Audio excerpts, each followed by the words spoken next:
This is a video on how to do a presentation from the Spencers or Vinos side using these Ethernet jacks right here that are currently connected to your matrix. First step is going to be able to choose the TV.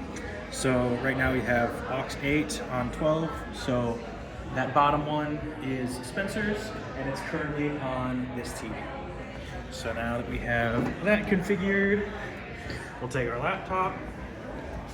My laptop is currently playing AC/DC.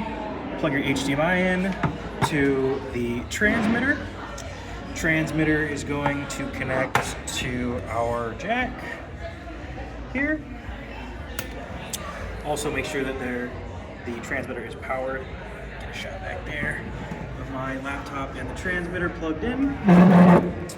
So now you see screen 12 went over to whatever's on it, and if you wanted to play audio from this, we would say go ahead and start, and then I will change the input from bar main to Spencers here,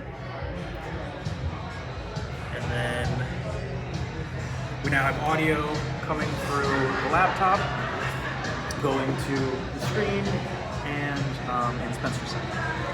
For Vino's side, the process is the same, except you'll use the 7 option, aux 7, and you'll go to the input source Vinos for the audio.